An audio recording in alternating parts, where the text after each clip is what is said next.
Assalamualaikum warahmatullahi wabarakatuh. Salam kenal.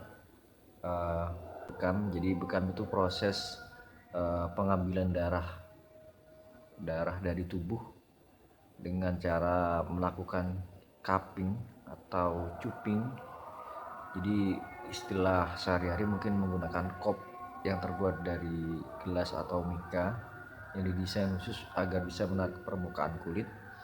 Kemudian eh, setelah beberapa waktu dari penarikan cupping tadi, kemudian dilakukan pelepasan dari kulit dan gelas tadi, kemudian dilakukan perlukaan sehingga darahnya akan ditarik melalui gelas di tarikan kedua dan setelah perlukaan. Nah, bekam sendiri secara analogi dalam proses penyembuhan dalam suatu kasus penyakit. Jadi mungkin kalau saya analogikan ibaratnya tubuh ini di dalamnya terdapat aliran darah, di mana aliran darah ini kita analogikan menjadi selang saluran air ya. Jadi di dalam tubuh karena terdiri dari banyak sekali pembuluh darah, jadi berdasarkan pola hidup yang kurang sehat biasanya akan beresiko mengalami penumpukan darah yang tidak sehat ya. Jadi hampir semua penyebab penyakit itu sendiri diawali dari bermasalahnya sirkulasi darah. Misalkan contoh eh, kolesterol, asam urat, ya, kencing manis, segala macam jenis entah penyakit apapun yang kalian tahu, pasti di situ menyebabkan adanya akumulasi peningkatan frekuensi darah yang menyebabkan awal pembentukan dan kerusakan organ begitu. Nah, dengan dilakukannya pembekaman ini akan membantu kita dalam mengurangi volume darah sehingga metabolisme di dalam tubuh akan lebih mudah dan lebih sehat begitu. Ini menyampaikan pengetahuan ini agar paling tidak teman-teman sekalian bisa mengurangi resiko penyakit-penyakit kronis yang dialami atau akan dialami nantinya oleh keluarga, orang terdekat teman-teman sekalian, atau orang yang sangat membutuhkan di sekitar circle teman-teman sekalian. Jadi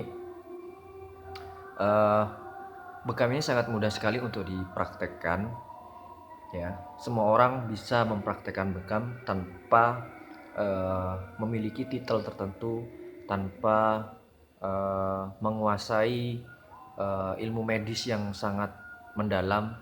Orang awam pun bisa melakukan bekam ya. Kenapa? Karena titik-titik yang dilakukan dalam proses pembekaman jauh lebih sederhana dan lebih mudah untuk dihafal dan diingat, sehingga orang awam pun sebetulnya bisa melakukan pembekaman. Hanya saja memang kita harus mengetahui peralatan yang digunakan, kemudian perawatan pasca digunakannya alat tadi, serta minimal teman-teman tahu sedikit wawasan tentang dasar-dasar penyakit yang nantinya juga akan saya sering share etiologi dari beberapa penyakit yang sering muncul di lingkungan kita begitu. Nah, jadi ketika sudah mulai tertarik ya, jadi awal kita harus minimal tertarik dulu lah mencari informasi bekam ini tadi. Nanti setelahnya akan lebih banyak lagi hal-hal yang mungkin akan membantu teman-teman sekalian dalam proses membekali pengetahuan dari proses pembekaman ya. Jadi dari segi sudut lain yang juga menunjang kenapa harus teman-teman sekalian belajar bekam, karena di samping tadi yang saya jelaskan bahwasannya bekam itu mudah dipahami dan bisa dilakukan oleh semua orang awam, bekam juga tidak membutuhkan peralatan-peralatan yang dengan kos yang mahal. Dalam tanda kutip, alat bekam bisa dibeli di mana-mana dan harganya terjangkau. Nah, memang ada beberapa alat yang memiliki perbedaan harga ya. Cuman menurut saya pribadi, kos atau harga dari alat bekam sendiri masih relatif terjangkau. Berkisar kalau yang paling banyak isinya. Jadi bekam itu harganya dilihat dari jumlah gelas yang ada di dalamnya. Kemudian juga eh, harganya berbeda ketika dilihat dari kualitas bahan buatan atau kualitas dari bahan yang ada di dalam alat bekam tersebut. Yang paling mahal itu berkisar 500 sampai 600 ribu rupiah, itu yang paling mahal ya. Kalau yang paling murah berkisar antara 80 sampai 150, itu yang paling murah. Yang membedakan ya seperti saya sampaikan tadi, yaitu jumlah gelasnya, jumlah kopnya, atau kualitas dari bahan yang terbuat yang melapisi dari gelasnya tersebut. Namun untuk dari segi efek terapinya itu sama saja, tidak ada bedanya ya. Cuman kalau yang mahal itu bisa dicuci setelah digunakan dengan cara melakukan sterilisasi dengan alat sterilisator.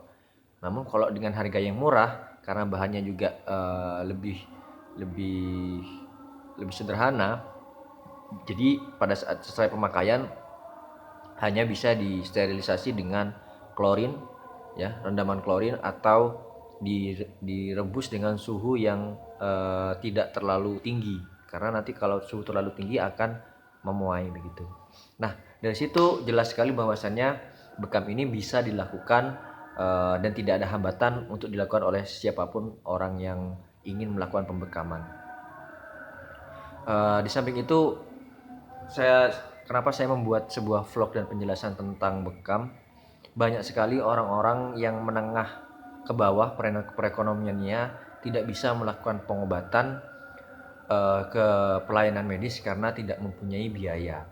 Memang bekam ini tidak secepat atau tidak selengkap perawatannya di pelayanan kesehatan. Namun ketika bekam ini dilakukan secara efektif dan rutin, ini sangat membantu sekali, karena ya berdasarkan banyak sekali penelitian bahwasannya bekam ini membantu kinerja metabolisme tubuh untuk jadi lebih baik. Namun ya itu tadi, harus berkala, ya tidak bisa instan.